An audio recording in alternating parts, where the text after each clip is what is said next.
Hi, welcome to Psyched with Rena. In this episode, we're going to talk about how to reduce the amount of worrying you do in your life. But first, let me introduce myself. My name is Rena Chinn. I'm a psychotherapist in the Seattle area, and I predominantly work with young adults of color, especially many Asian Americans. But let me talk to you about the amount of worry that's going on these days. If you're watching during this weird COVID season, you know there are lots of reasons to have stress, whether it's working from home, wildfires, changes in schedule, just a sense of unpredictability. So I want to help you reduce the amount of stress you're experiencing in this season. If you would like more information on how to regulate your body and how to cope with all the anxieties and stresses that are going on now, please consider subscribing to Psyched with Rena and pressing the notify bell. And feel free to write down below what other topics you'd like to hear about.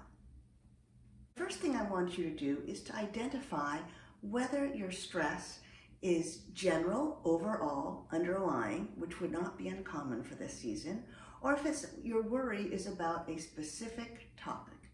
If it's about something specific, then there's something we can do about it. And I want you to figure out if there are ways that you can productively address your specific worry and whether that worry is of significance. Will it make a difference to you in 10 years, 10 months, 10 weeks, 10 days, even 10 hours or 10 minutes from now? Is this a significant thing to be worrying about? That's where I'd like to start. I want to clarify that not all worrying is bad. We don't want to completely eliminate it because worry is a way that our mind and body alert us to the fact that something might be wrong. It gives us the opportunity to respond. So I want to say that there are some worries which are just your body helping you out, giving you attention, like, hey, consider this. Maybe there's smoke in the air. Maybe we should check if there's a fire or you left on the stove. We want to be able to tune in to that worry and be able to differentiate it from just ruminating and ongoing underlying worry that might trip you up. So I'm going to go through several patterns of worry that I'd like you to identify in yourself. I'd like you to be able to identify them on the spot so you can modify those behaviors, catching yourself in the act. The first one I want to talk about is catastrophizing.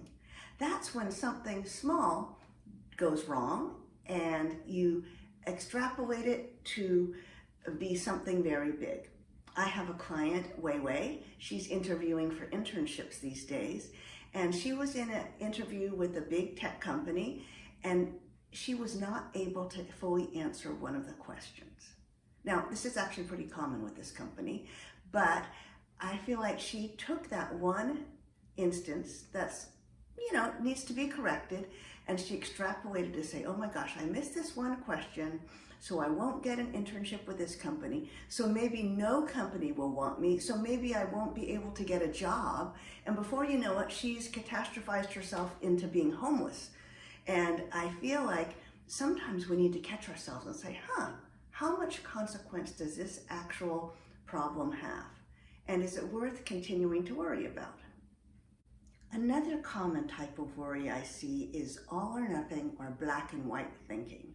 This is when you think that things either have to be one extreme or the other. I see this is especially true with the young adults I counsel who are dating. They want to know if this is the perfect person or if they have problems or conflicts, if that means the relationship can't be tolerated. And we need to develop an ability to acknowledge that there could be a middle ground. So if you catch yourself in all or nothing thinking, that's a time to kind of take a step back and say, this is a worry pattern I don't want to indulge. Another one would be focusing on the negative. And sometimes when we have something go wrong, we tend to ignore the positive, beautiful things going in our lives and just hyper-focus in on the negative. Back to my client, Wei Wei, who got the interviews. It's like, she could celebrate that she got interviews at many different companies, or she can focus on the one interview she had where she couldn't answer the question. So we want to pull back the lens and not focus on the negative, but take in the positive and the negative. Another symptom of worry that I see is rumination. That's when we keep chewing on the same thought or the same conversation and replaying it over and over again. This is a way to kind of internalize trauma in our bodies, actually, by chewing on a difficult or traumatic incident. So we don't want to traumatize ourselves. When we're thinking of something, we want to actually play it all the way through to the present moment, to not get stuck in the moment when you couldn't answer the question or whether you were disappointed or felt silly in a conversation, and to move past that to the present day to see whether or not that had consequences. Later on, I'm going to talk about calming our bodies as a way of dealing with worry. Another interesting pattern that some of my highly sensitive clients have are the sense of mind reading. So I have one client, Lana. She might see a dad and a daughter walking across the street together and suddenly feel very sad for them. Maybe they're homeless, maybe they don't have a mom, maybe she's an orphan and he's trying to find help for her. Whatever the real circumstances are sort of irrelevant to her thoughts because her mind has read in a backstory. Actually, this is fairly common for many Asian Americans. Especially, I have another client, Kim, who when she sees an elderly person grocery shopping, she will feel very sad for them. Maybe they're alone, maybe they have no family to take care of them, no community. However, these are just conjured stories that they have thought up having to do with their family of origin. So we want to be able to catch ourselves in the act. If we're mind reading in a negative situation into somebody else's life, it may be that an older person loves to go grocery shopping by themselves because they're independent and healthy and thankful for that. A dad walking with a daughter could be a date with dad. It could be going for a special outing. So we want to be careful how we focus on an untrue backstory just by what we observe. Instead, I want us to try to minimize the negative and instead maximize the good.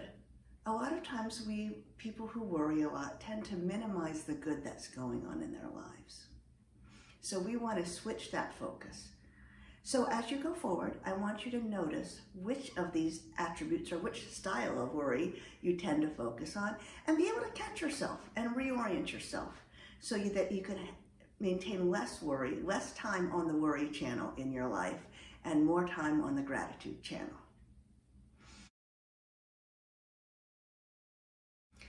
So if we're not indulging on the worry channel, what should we be focusing on instead?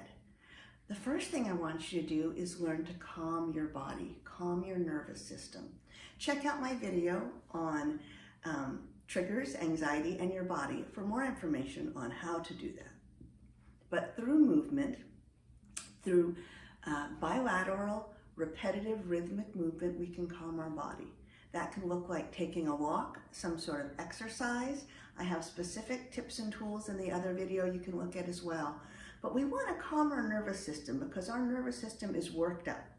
When we are worrying, we are either in fight, flight, or freeze mode. And we want to be able to wake up our body and let it know that we are safe. And a lot of times movement will help with that. The next thing we want to do is to also calm our mind. Develop a sense of mindfulness, which means that you are focused on the present in a non-judgmental way, just observing what's happening. This will allow you to be focused on what is actually happening rather than what you anticipate could happen or what you're dreading. So we want to practice our mindfulness. And again, that same playlist will take you to how to get more regulated and grounded.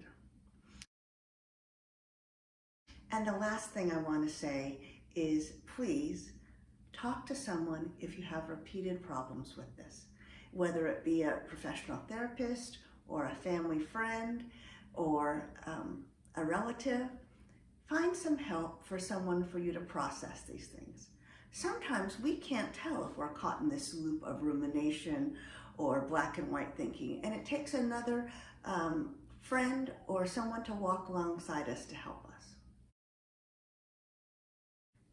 I hope hope this has been helpful to you. If it has been, please consider subscribing, ring the notify bell so you'll know when I have a new video, and stay tuned for my next video, which is going to be on improving your sleep quality. Okay, that's it for now. This is Psyched with Rena. Take care. Bye-bye.